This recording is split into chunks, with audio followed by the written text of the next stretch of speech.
If you're a baseball pitcher or coach, you're probably looking for a way to develop more velocity. And probably looking at all those different exercise programs, training devices, gadgets, and other products aimed at increasing miles per hour. But which one do you choose, if any? You'll get the lowdown on all of these different products and how they can help or hurt a pitcher. You'll also learn about oblique injuries, trunk rotation, and everything you ever wanted to know about the lat muscle in Season 4, Episode 4 of Baseball Pitching the Fix, featuring pitching motion troubleshooter Angel Borelli and hosted by me, Joe Janish.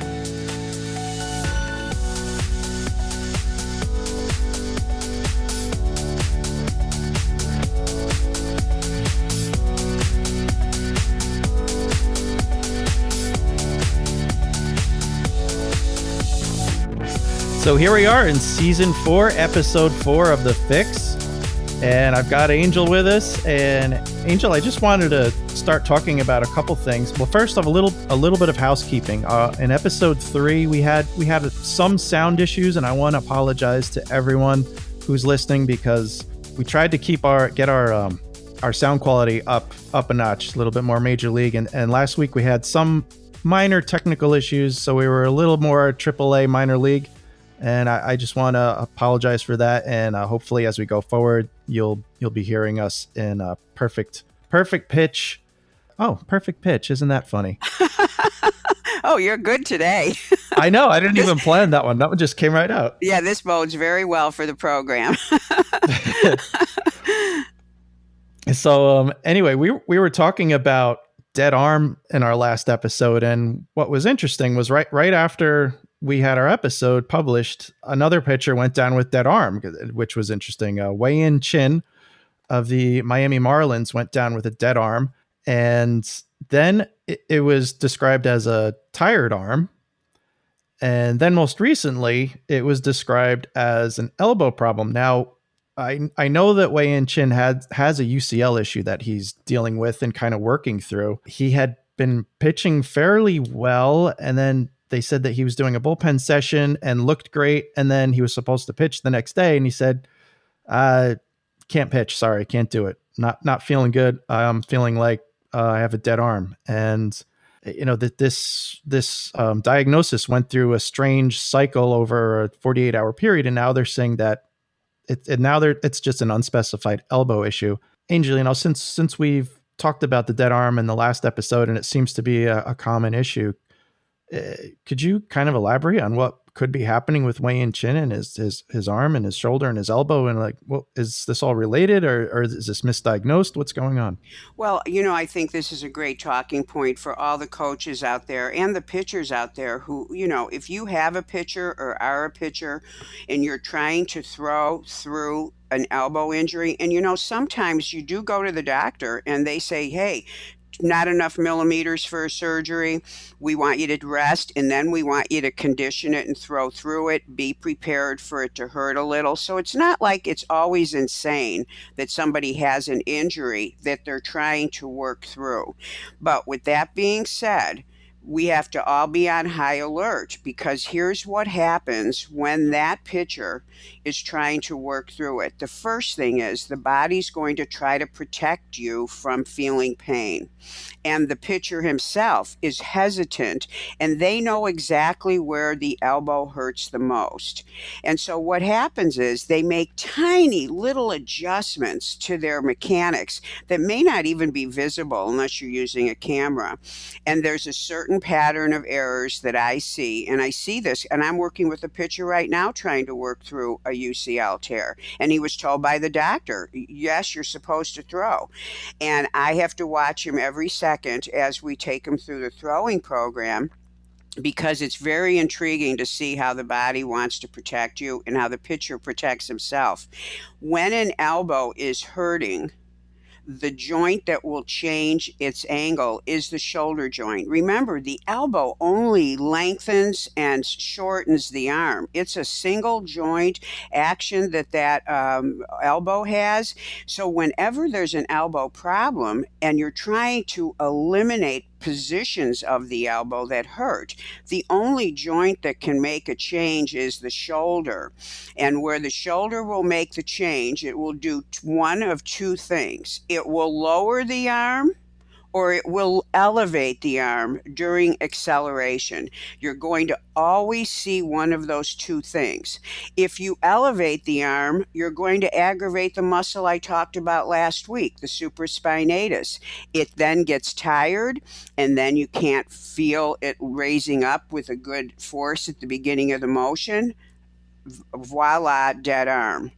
If you lower the arm, then the component of external rotation that muscle contributes to, it's going to be taxed. And again, that muscle becomes fatigued. And so when you have a pitcher saying it's dead, it's tired, don't be afraid to go right into the shoulder and start strengthening it, and watch to make sure that that pitcher is at 90 degrees, his shoulder height, perfect 90, which is the simplest for the shoulder to process. Make sure he's not lifting through acceleration.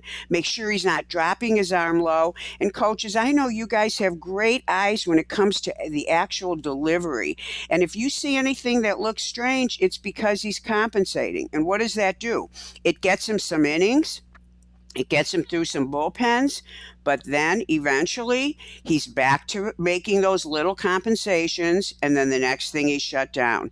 So be on alert for the guys who are working through an elbow injury, and know that when they start to talk about their shoulder, that goes hand in hand with the protective mechanism that the body has to protect the elbow. It's kind of a cool thing. And listen, this mechanism is working in all of us human beings all day long. It's a very cool way our body protects us. And for pitching, it's such an obvious pattern. Of course, I'm lucky. I've been seeing this for 22 years. I had to observe and notice, what does the body do when it doesn't want to have pain on that elbow? And it's very intriguing to see. I will always see one of these two flaws. And you can't let them do that, because what they're doing is not conditioning the elbow appropriately, which is the reason why they're supposed to be throwing through it. And then they're altering their mechanics, and they will end up with shoulder problems, because the shoulder and the elbow always go together. Huh, imagine that. The whole Yeah, arm is imagine. like one. Yes, it is. We talk so much about the elbow like it's such a big deal. The elbow is the simplest joint on the body in the sense that it flexes and it extends. It has what we call 1 degree of freedom. It only does one thing, but where it's at and where it's exposed has to do with the shoulder. That's why don't be afraid to take a look at the other thing. Any good doctor knows. And any good physical therapist knows, if you've got somebody complaining about something in the elbow, you look at the shoulder. You never can just look at the elbow. So anyway, that's the teaching moment from him, and I hope he is going to be okay. But that's what would be need to be seen on him, is to see what's he doing. Yeah, he's going to be resting, I think, for at least 10 days or so, and then we'll see what happens next. I want to shift gears a little bit. Yet another ace has gone down with an injury, and we're shifting gears because it's not an arm injury. So you would think, well, what's the big deal? Cole Hamels of the Rangers went down with an oblique injury, and it sounds like he's going to be out for at least 2 months. Now, generally when we hear about pitchers being out for 2 months, it's because of an arm issue. So once he gets back from his oblique injury, does he have to worry at all about his arm, or is that not really related? Well, it's related in the sense that the rotation of the trunk is what brings the arm through.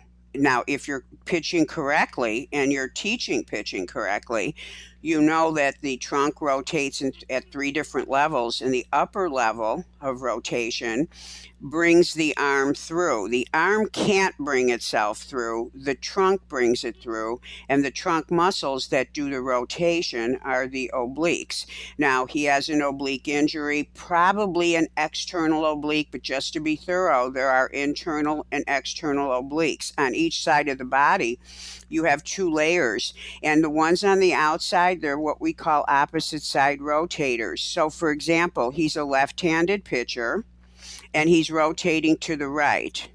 So when he rotates to the right, his left side is going to be the rotation rotational muscles.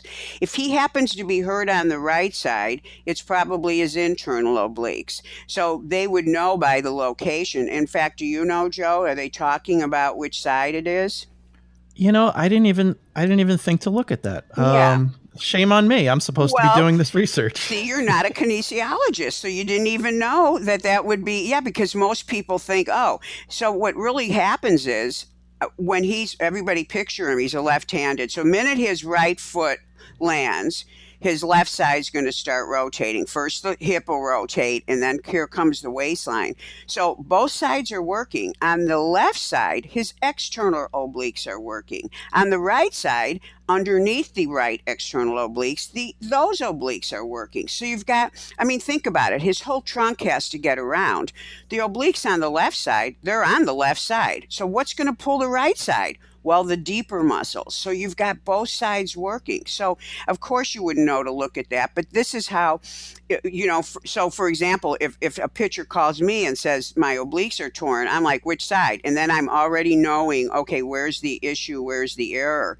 Now, why there were, I think 2-3 seasons ago, everybody was getting oblique injuries. And I Yeah. was also interviewed on what is going on with the obliques. They're very important, but you don't hear about trunk muscles getting torn because guess what? Are they not working all day long? They're pretty strong. It's not easy to hurt an oblique muscle. So he's been rotating. Is he in the National League? He's in the American League. Okay, so he's not He's with the swinging a Rangers. bat because No. that would be the first thing you would ask. You would ask, Right. first of all, if he swings this with the same dominant arm that he pitches with. All this is how you investigate it. But people ask me all the time, why are there so many of these oblique injuries? And I tell you, when an oblique gets injured, I always go to, what are you doing in the gym?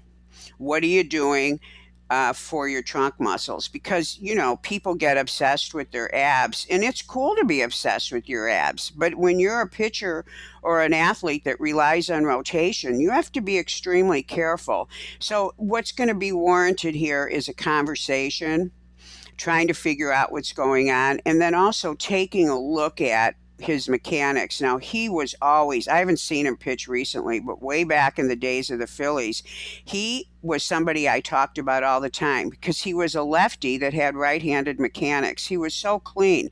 Now, I do remember he had some low back injuries, which he was going too far over in his follow-through, and I remember being afraid for him when I saw that, and I don't know if he's made adjustments. I haven't seen him pitch in years, but that's another thing you want to look at, and that would be the thing I would be looking at. I would be wanting to see film to see, is he decelerating correctly? Because those muscles are pretty tough to hurt. Now, the reason why he's out for so long, you're probably wondering, is those muscles insert on the ribs. So guess what? Every time he breathes, it hurts. And every Oh. time you turn, and even when you're sitting there, those muscles don't just rotate you. They also assist in bending forward and backward. It hurts when they're torn. So I don't know. And of course, I'm using the word torn. I don't know if he's torn, just pulled. I don't know what's really going on, but it's you've got to be really, really careful with the way you train your rotation muscles, especially if you're from the school that you should be doing explosive work for them. It can add too much to the pitcher's fatigue level in his trunk.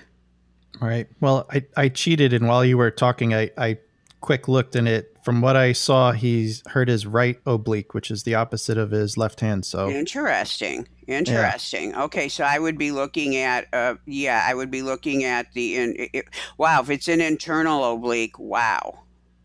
And if Yeah. it's an external, that's interesting. I wonder if he does anything as a righty. I would be at, this is part of the investigation because as I said, so it either is an internal, and they may not even know, well, you kind of know if it's on the right side, it's probably internal, but you don't, unless they're doing MRIs, it's hard to, you just don't stick needles down into the trunk muscles to find things out. So, Right. yeah, but anyway, very interesting. I wish him the best. Yeah, we'll keep following up on that and do more research. what I read was right oblique, but who knows? We've been getting some different information that, major league teams are not always giving the whole story. And sometimes the reporters are not giving the correct story and so on and so on. And I was going to say, and you notice they're not saying internal or external, so it would depend on. In fact, I would ask, where in the motion does it hurt? And there are many. He could be, if let's say he's going too far over in his follow through, then that right oblique is on his glove arm side, is handling his deceleration on that side of the body, and that's a very important deceleration side because his right leg is out. So if it's his right, let's say he's putting his hand, and you kind of know it's his external because of where he's putting his hand, because they're positioned slightly differently, then I would be looking at, especially now, knowing what I saw many years ago, how's he decelerating? How's he using that glove arm? What's going on over his right leg? All this needs to be determined. And that way, this is the way you follow things around. Put him on the DL, look at the film of his last game. And then when you get him go back to play, then you've got something to work with. You can't just not work with something. Create a theory, look for it, and then make sure that he's going to be really good with all those components I just mentioned, irregardless if we know for sure that that was the cause. But we know that that's where the right side is going to be working. So that's great information. If that's correct, if anybody's listening, that's what you would need to look at with him, his deceleration and his glove arm side, and see what's happening there. Okay. Well, that's interesting. Well, again, we'll have to keep an eye on him and see what's going on with that injury. Another injury that I wanted to talk about is to Marcus Stroman of the Toronto Blue Jays, who has been pitching really well this year. Came out of a game in the third inning. He said he had some general tightness in the armpit, and he said he came out of the game just as a cautionary thing. And he also had some comments about what was going on before the game. He said he had trouble getting loose, and the tightness was causing it to be a little tough for him to get extension at some points. And again, he just called it general tightness in his armpit.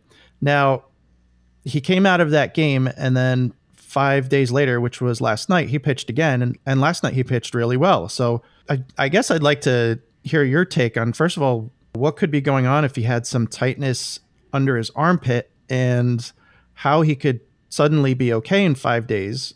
And what is he talking about when he's talking about not getting extension? Well, the words that come to my mind are the words we're hearing a lot in the news right now, and that is lat strain and under the armpit. When you're talking about anything under the armpit, you're talking about the lat muscle. And the lat muscle not only rotates the shoulder to deliver the ball, but it goes all the way down your back. So when they talk about not getting extension, and when a pitcher talks about that, what he means is he means when the arm goes to reach forward, he doesn't feel like he's reaching out enough. Depending on where on the lat that's bothering you, it's going to either affect how well your trunk can tilt forward or how well you can get your arm out because you're tight under the armpit. But that's what's going on with that. And it sounds like he pulled himself out. I did see that game, so I saw him pull himself out in the third inning. That's what's called getting on top of it right away. Now, right. To really get on top of it, you want to look at why that happened. Yeah, I think that early detection, but that to me is that's why he felt it under the armpit. So see, when you're doing detective work, all the cues add up. All the clues add up. So now I'd be watching him carefully to make sure he's not exhibiting anything that's going to create that problem. Because guess what? If a problem's there, even if you have early detection, you can just, release the muscle. If you still do the same thing that got you in strain before, it's going to act up again, but this time it'll act up a little worse. So that's why you don't let these things go. The body's giving you clues. Don't look a gift horse in the mouth. Take that clue and run with it, and that guy can keep on pitching. And see, that's a gift for him. Well, it's interesting that you mentioned the lat muscle, because in our last episode, we were talking about Noah Syndergaard, who last year had an elbow issue, had an elbow bone spur.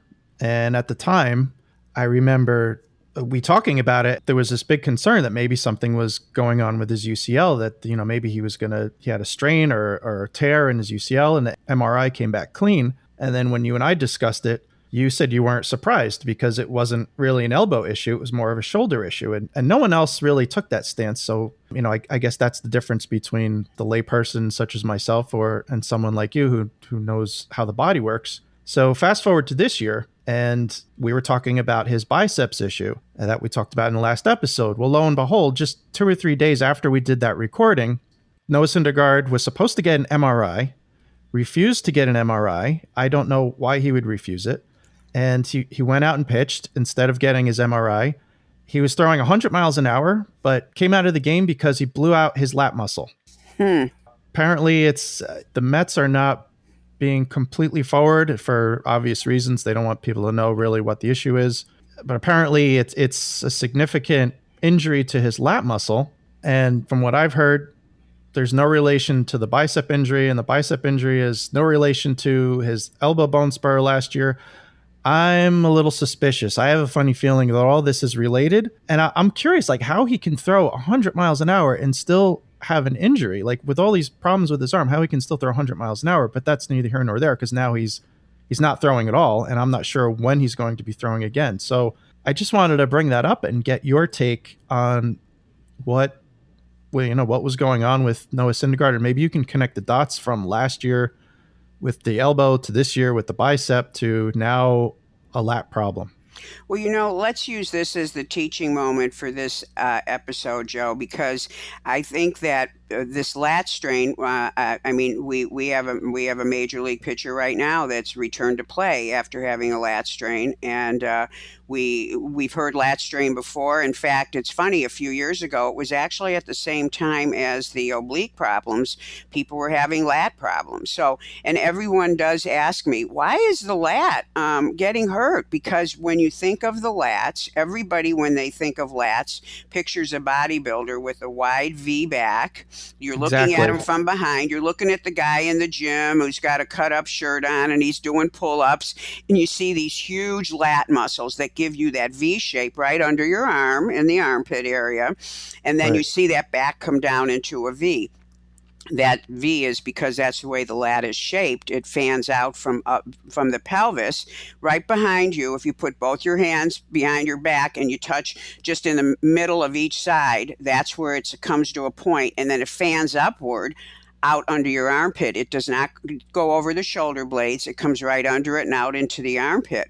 But the thing about the lat that's so cool that people do not know, unless you've studied anatomy, kinesiology, and also pitching, the lat, it's in the back of your body. So you're not thinking that it does anything in the front. Well, the lat comes under the arm and it inserts on the front of the arm. In fact, it inserts right next to where the chest inserts. Now, everybody knows the chest accelerates the ball, the pectoralis major. It's a major accelerator. And by the way, it works intimately with the serratus, which I talked about last week. So you've got these two muscles on the front that are obvious accelerators, bringing the arm forward. Well, the lat internally rotates the arm as well. It inserts right next to where the pec inserts on the arm bone. And guess where that's located? It's located very close to the bicep. Now, again, I don't have to repeat this. The shoulder and elbow work together. They always work together. They work together to support each other. They work together. One will adjust if the other one's hurting. But the bicep also decelerates the shoulder accelerators. And if the shoulder accelerators aren't being decelerated, you're either going to have an elbow problem or you're going to have a shoulder problem. Now, the lat is a huge, thick muscle. In fact, people who lift weights know, unless you are doing pull-ups, and by the way, that's the one contraindicated exercise for a pitcher, to hang his body weight off his shoulder joint, and it's for this reason. But everyone knows it's not that easy to get your lats sore, and that's because it's a protective muscle to the spine. Anything in the back of your body is really got tons of layers of musculature. And so when a pitcher throws out his lat, I'm like, whoa. Now, he threw 100 miles an hour, and that's how he injured his lat. The reason is that internal rotation which is what contributes, which is the movement that brings the arm forward, the lat is very able to deliver most of those forces because it's very strong. In fact, when my pitchers get sore in their lat from pitching, and that would be under the arm, I know they're throwing correctly. Little kids don't get sore in their lat. They get sore deeper inside the rotator cuff because they don't know how to access the big muscles. They just kind of use the arm.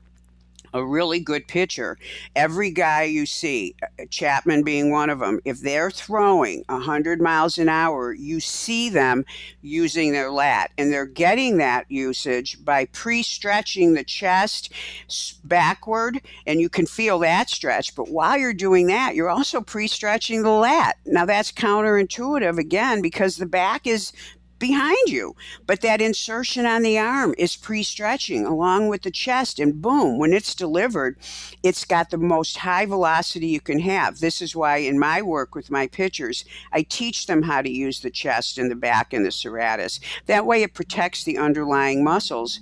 And so this is how that happened. But to say there's no connection, I mean, first of all, I've seen his mechanics, and there's a certain type of mechanics that if you have lat problems, you got to be careful. And if you don't have them, you've got to be careful. And that's this inverted W thing, because the lat is an internal rotator of the shoulder, and the W thing is the trunk position rotating forward. The shoulder slides forward. The elbows are up.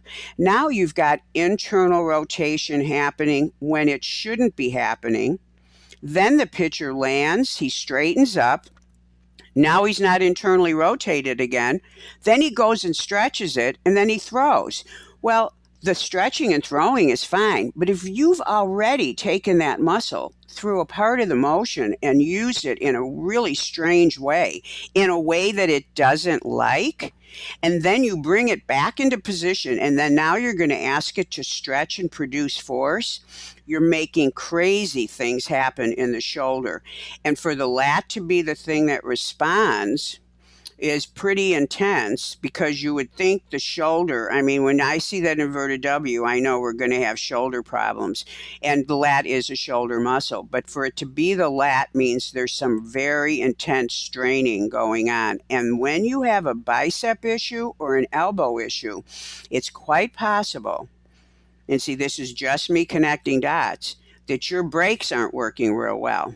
So the shoulder's taking a beating. And in this case, the lat took the beating. So that's how it connects. Now, what's the problem with taking a look at it from that perspective? Absolutely no problem at all. This doesn't mean, oh, doom and gloom for him. No, you have to start somewhere. It's just like a detective. When they see a murder scene or something, they immediately try to hypothesize what happened here, because then it starts them on a path of investigation. And they know that if when they start on that path, they get another piece of information because they're on that path, then they change directions. And that's how you solve things. That's how I solve problems. When I do a forensic analysis, I do it just like the way I'm talking. I connect the dots. So it is related. He also probably has never really corrected or did what I was suggesting earlier in the show, looking at, okay, he had a bone spur, which indicates something's wrong. Then he had some bicep soreness, which indicates something's wrong. What did he do to alter his mechanics so that he could still pitch? And you know he did something. He didn't wake up and say, I'm going to do something. The body does it on its own, because it protects you from feeling pain. So you have to, when you have a history of injuries, you have to absolutely remember the body on its own is going to start making adjustments. Let's make sure he's not doing that, because the adjustments the body makes to keep you out of pain usually create another problem, because the pitching motion has too much precision involved in it, and you can't just go in changing one joint and not expect to have problems. So, and I think that with these lat injuries, You have to really be careful again with the training that's going on, and making sure that the explosive things you're doing. I mean, I think explosive training for pitchers, people really need to be rethinking that. And I think you have to really connect the dots to make sure that he is not doing anything that could put that on a strain. But to me, this is a natural progression of injuries from the elbow bone to the muscle above it to a muscle that crosses the shoulder joint. And to me, this is not a surprise at all. Okay, I have a few questions based on what you were just saying. First off, if he did tear his lat significantly, when he comes back, will there be an issue with his velocity? Or it's hard to say? Well, let's put it this way. Mechanics have a lot to do with velocity, but the head of the pitcher has the most to do with it. So depending on whenever a pitcher's injured, depending on how well he's prepared before he gets on the mound, so there's no surprises, that's going to determine if this guy's going to let it go again. When you see labrum guys not come back, sometimes they don't come back because they can't get the external rotation because the labrum they tightened everything up so much, and even with proper rehab, they couldn't get the external rotation. Now you've got a mechanical reason why the muscle can't stretch enough to produce a velocity. When you have a guy who has a labral tear or an elbow tear or any shoulder joint tear, and let's say during the steps that are taken to return him, sometimes they're not done as thoroughly. Somebody's maybe not paying attention to the pitcher.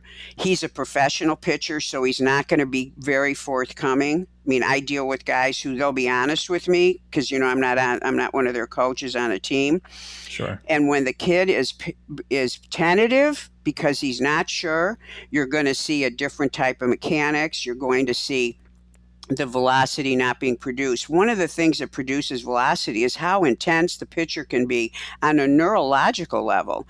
It's, you've got to be able to be intense, and that is neurological. It's more that than it is just throwing hard. That's why when we look at the guys who throw 100, I saw a guy throwing 99 the other day, and he looked so like his whole body was so slow.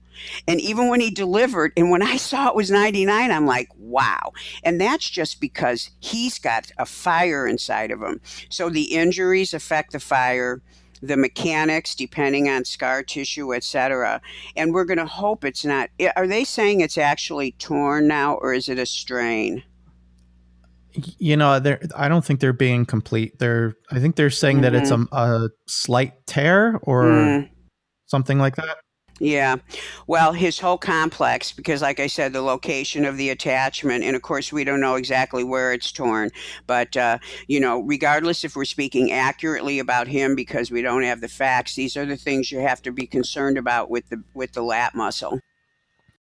So another thing that I wanted to bring up is that a former major league pitcher I will not name, he said that the reason that Noah Syndergaard got hurt and the reason a lot of these pitchers are getting hurt is because they throw too hard. And you mentioned that, it's a neurological thing to be able to create that kind of velocity.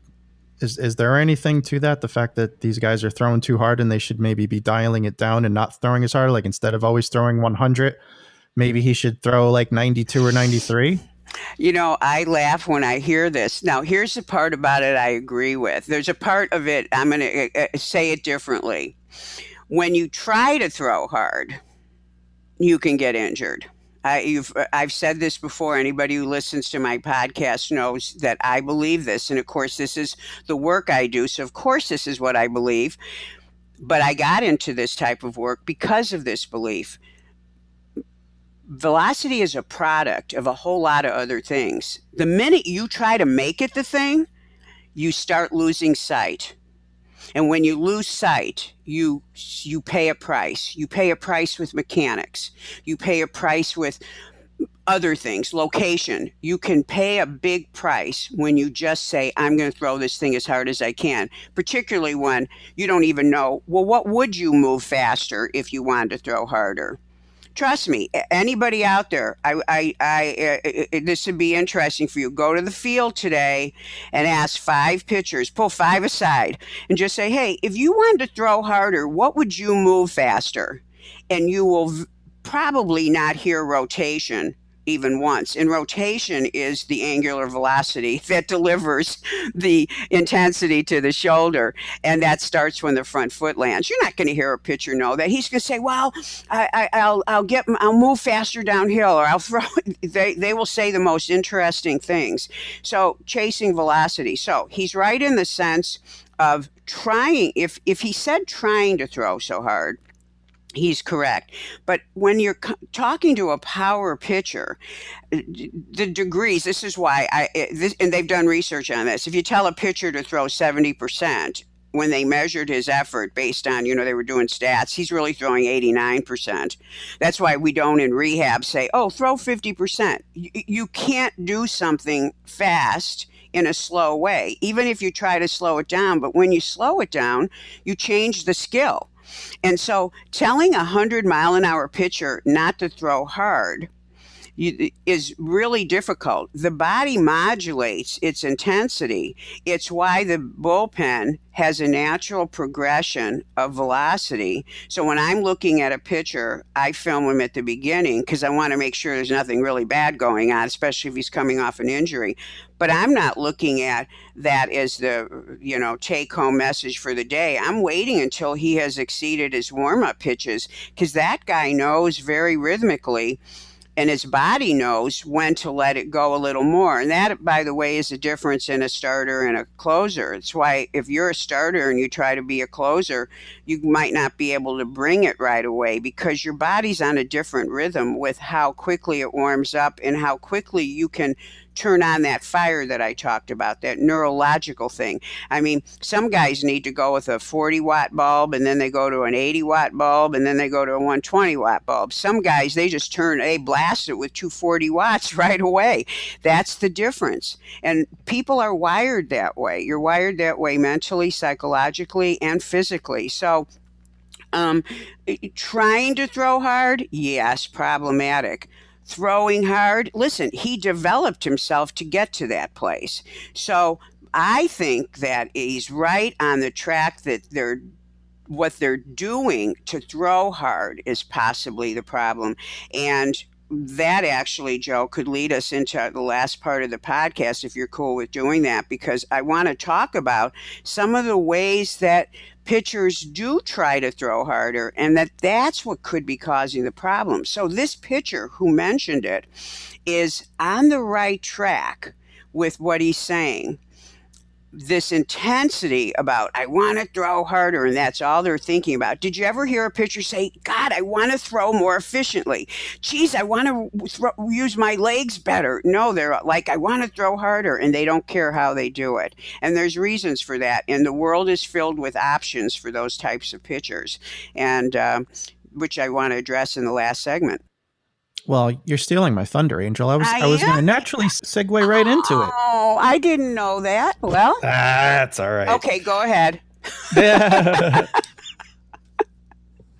Well, you're mentioning chasing velocity, and I wanted to talk about in our last segment, getting it done with science. Every pitcher that I know, that I've ever talked to, that I've ever coached, that I've ever seen, wants to throw harder. They want to light up the gun. They want to throw faster and faster and faster. And toward that end, there are dozens, if not hundreds, of training programs, long toss programs, weighted ball programs, gadgets, things that will change your stride to make you throw faster, supposedly. All kinds of different options available out there. And I know I talk to pitchers all the time, serious pitchers, and I talk to their fathers and I talk to their coaches, and they're all looking for that edge. They're looking for that cutting edge thing that's going to get the pitcher to the next level. That's going to get them from throwing 87 to 90 or 90 to 94 or more. And there are all of these different options available that you can purchase, that you can buy, and you can start using it, whether it's a gadget, whether it's a program, whether it's a regimen.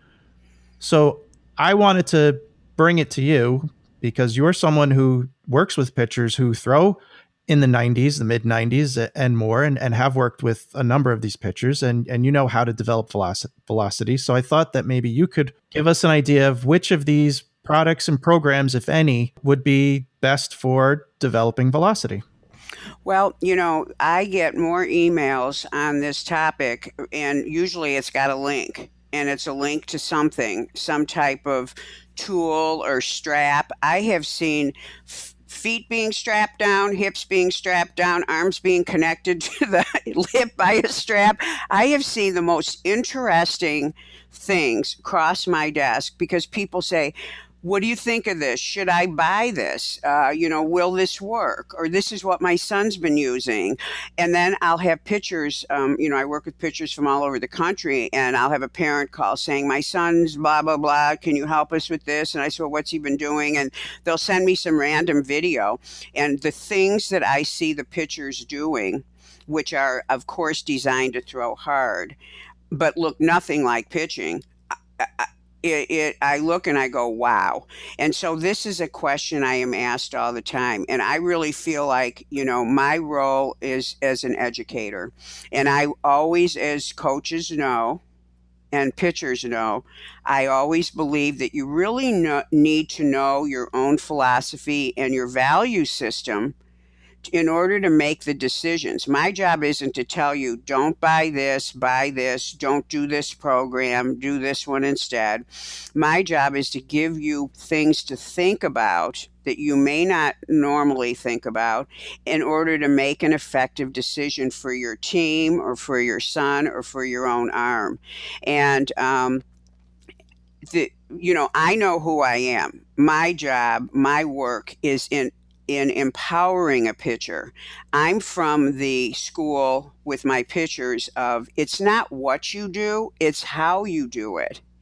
And I believe knowing the body like I do, and not just knowing how it moves, but knowing how to train it, that if you do things right and you make the muscles perform very efficiently, you as the pitcher, because you already know how to pitch, you're going to pitch better. And as you pitch better, you are greasing the system that naturally evolves and improves because our bodies do improve. It's why you're seeing guys throw 100 now, and you didn't see that 15 years ago.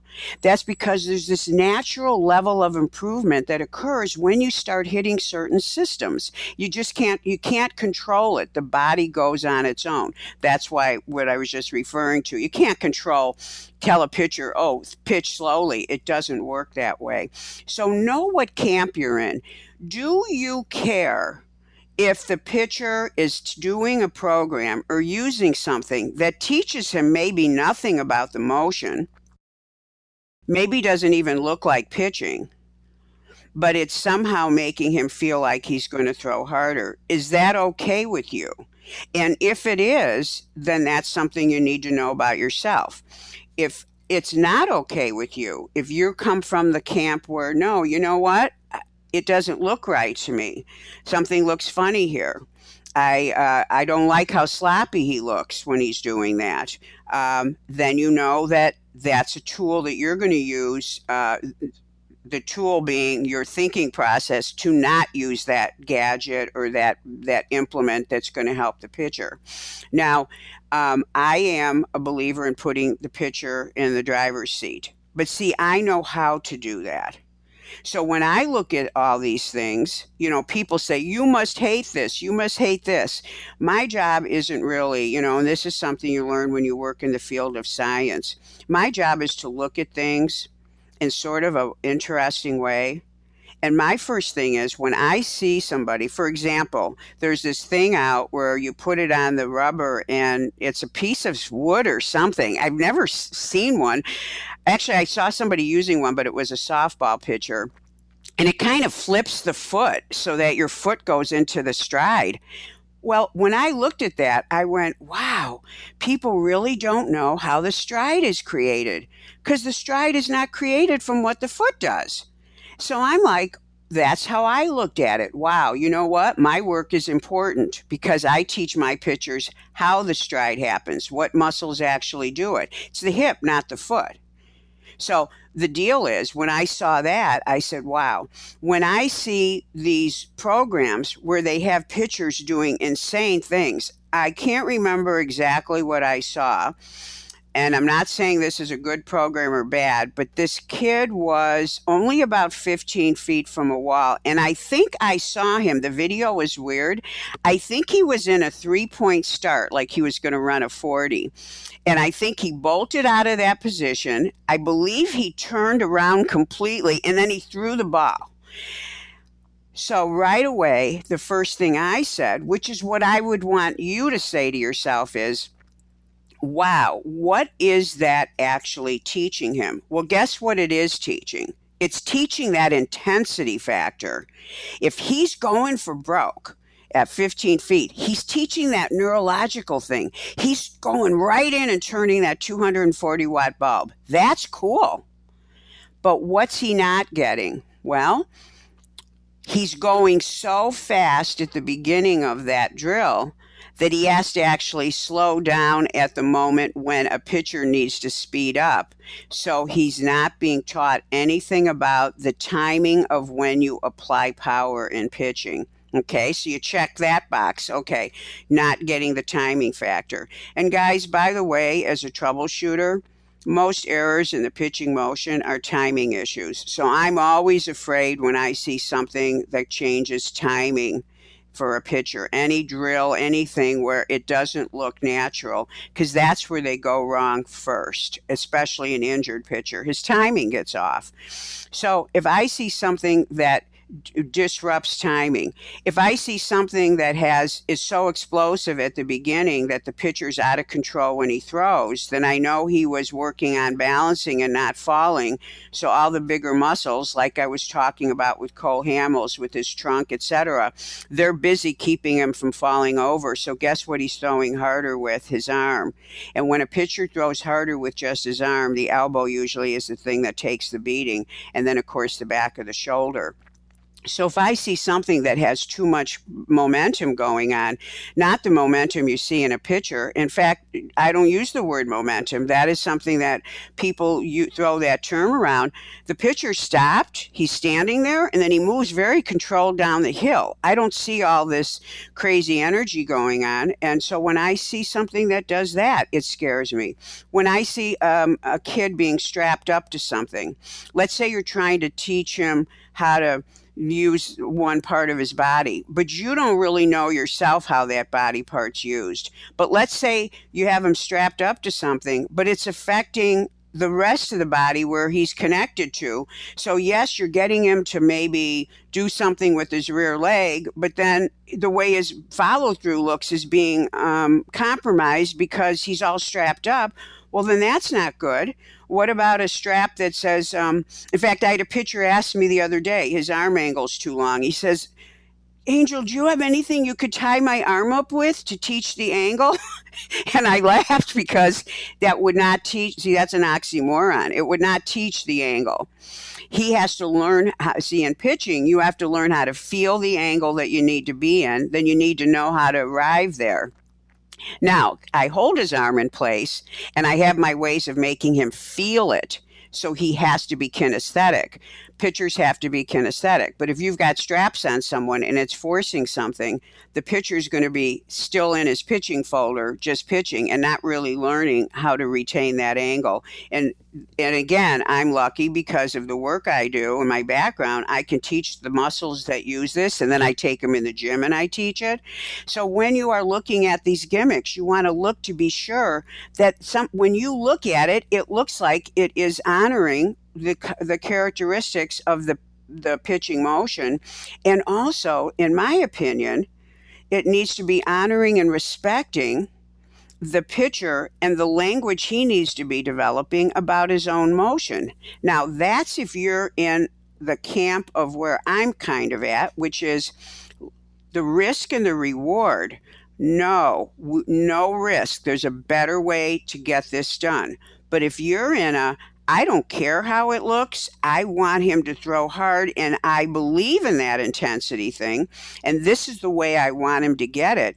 Then you can look at these things in a different way and then go to the next level of seeing, does it even look like pitching, and try to do the best you can to select things that in some way still honor what the pitching motion does. If it looks completely backwards, if it's having the pitcher be so out of control that all he's doing is throwing as hard as he can, that's what that coach was talking about when he was criticizing Syndergaard. When you're trying to throw as hard as you can in a methodology that isn't even pitching, that's how you can get injured. So be wary of things that disrupt timing. Be wary of things that force a movement pattern that the pitcher really doesn't even use in the pitching motion. Be very careful of things that move a pitcher so fast that his front foot doesn't really get to land in a controlled fashion to transmit energy, that he's really running through his front side. Be very careful of things like that. And this is how you start to make solid decisions about whether a tool or a program can be for the pitcher. And I think in this day and age of so many injuries, this is sort of, to me, it's like, let's say there was a state that did some research and they found out that 95% of drunk driving accidents were occurring with 21-year-olds, which let's say is the drinking age in that state. That would be like that state saying, hey, let's lower the drinking age to 18. It would be insane to do that given what we know. So this coach, this major league coach that made that comment about Syndergaard, this is what his brain is sort of thinking.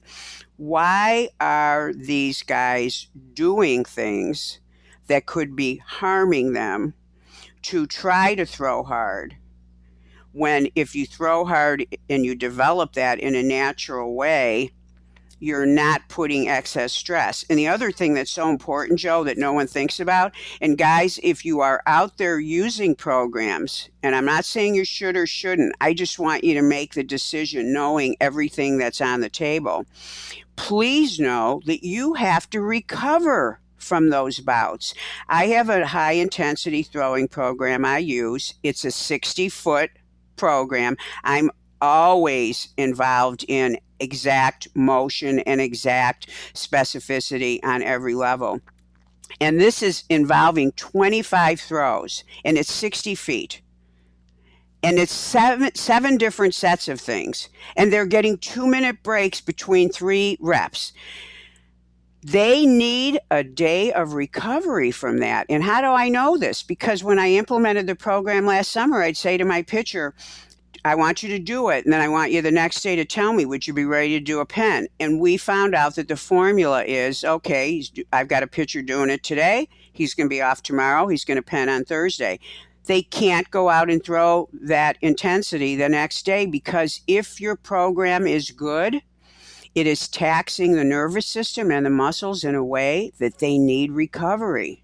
So if you're going to also use these things, please pay attention to, wow, well, if I'm getting him to use his back leg, or I'm making him hold his arm here, or I'm having him run down the hill 100 miles an hour, wow, he's really taxing himself. He needs a day off.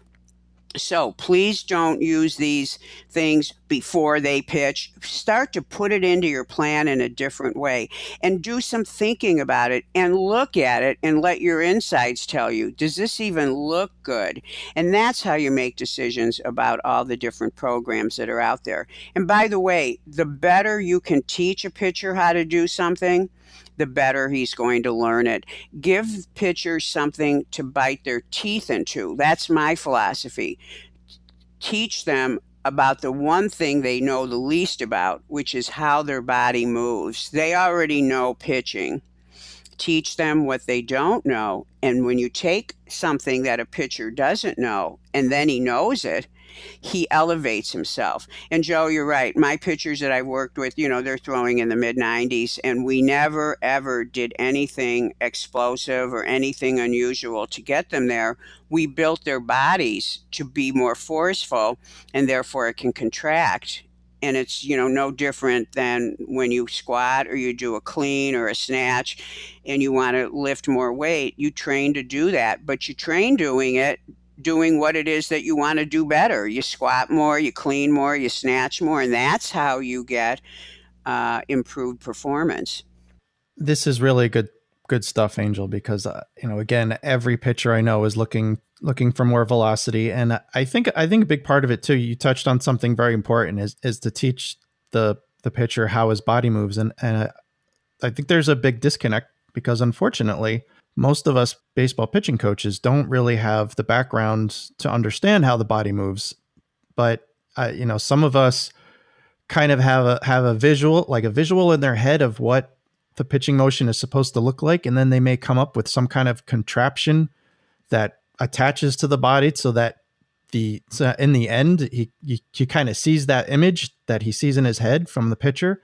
It's kind of like an ends justify the means thing, but at the end of the day, we don't really know how the body moves, so we really shouldn't be making these devices and things. I mean, that's just my personal opinion. I mean, people can use what they want to use, but I think that's part of the problem is that we have a slight disconnect, and I think it's so important for pitching coaches to be really open-minded and to drop their pride and to understand that we don't really understand the way the body moves in the way that someone like you understands it. Like we might know how to pitch and we might personally know how to propel a baseball, but in general, we don't really know how we do it. And I don't think that we should be expected to be in the position to try to teach pitchers to do the same thing. I think we should just be focused more on the pitching strategy and the basic training of getting a pitcher ready and following protocols and everything else. But otherwise, I think that you bring up some really great points, and I hope that everyone listening just thinks twice before, or at least does a lot of research and thinking before they decide to invest in some of these programs or gadgets or whatever they are, because they can do a lot more harm than good. Well, there's a lot of information out there about how things are really done with the body. And, a lot of teams have strength coaches. You can actually sometimes ask for that. But I think more so than the real take-home message is think everything through, follow your intuition, and also know that something that might be right for one pitcher is not right for another pitcher. If a kid has a history of injuries, he might not be, if you find out that this will help you throw the ball harder, well, maybe that's not what that kid should be worrying about. And I think that when you start to exercise that kind of responsibility. Now, here's one thing I want everyone to do today, and all the coaches that are going out there with your pitchers, because if you've listened to my podcasts in the past, especially last year or the year before, we talked about velocity. Pitchers most of the time are leaving miles per hour on the mound. My first job when I look at a pitcher who says he needs to throw harder is I'm looking to see how is he getting in his own way. And especially when you see a pitcher who's 6'5" and he's got, the quote unquote great arm, but he's only throwing 81. I'm like, what? And then my job isn't to make him throw harder. It's to remove the thing he's doing or add the thing he isn't doing to bring out the velocity that's in him. Because guess what? If you've been pitching all these years, you should be better at it. So go from the perspective first of why, especially coaches, when you have that kid, we all know the one we talk about. Why isn't he throwing harder? He's got a great arm. Look at what's he doing. And, I have pitchers that and especially with these throwing programs where they just were speeding up at the wrong time in the motion. The motion, you speed up once the foot lands. If you come out of the glove too fast, you race down the hill, you're going to have to put on the brakes. And once you put on the brakes and you slam them so hard, it's hard to derive your power again. So look at timing, look at those sorts of things and see what can I do for this pitcher without strapping him up to anything, what can I do about the part that where I think he's getting in his own way? And coaches have a lot of knowledge about things like this, and you don't give yourself enough credit for it. So I would say start to look at things like that, and then you don't even get into this decision making thing where you say, gee, should I buy this thing or this tool, or should I send him to this program or do whatever? And make sure that you've thought it through. And as coaches, that's the only responsibility we have. Think things through, make decisions that feel right to you, and then stick by that until you get information that says, no, I don't want to go in that direction. Believe in yourself. And that's how you can make the best decisions about whether or not something can work for you. Yeah, that's good advice. I like to make the analogy to the car all the time when we're talking about things like this. And what comes to mind is if you have a car with a really big engine and a lot of horsepower, but you're not going more than 40 miles an hour for some reason, that doesn't mean you should go out and bolt on a turbocharger or supercharger. It means you should figure out why the horsepower isn't getting to the wheels. Maybe there's a problem with the transmission. Maybe you're not getting out of second gear. Maybe that you're just not getting enough traction. There could be a lot of different reasons why that horsepower isn't getting to the wheels and making the car move faster. Maybe you just need to take off the emergency brake. Exactly. There may be something that obvious going on. Exactly. Yeah, and it's you don't just put on a supercharger if you already have the tools and it's not working. Figure out where the inefficiency is and correct it, and that's works pretty similarly with the pitcher's motion. Angel, I think we've done enough. We've crammed a full hour of information here. I think we had a really good show. I hope everyone agrees with me. I want to thank you for sharing your thoughts and your knowledge. All of the pitching coaches out there and pitchers and parents. I really hope you've got something out of this. Once again, season 4, episode 4 of The Fix. If you want to learn more about Angel and what she does to help pitchers reach their peak performance and prevent injury, you should go to gymscience.com, gymscience.com. If you want to learn more about me, you can visit fixingpitchers.com. If you have a question or something that you want to hear in a future podcast being answered by us, just hit me up at fixingpitchers.com, or you can send a note to Angel. And that's about it. And I want to wish everyone safe and effective performance on the pitching mound.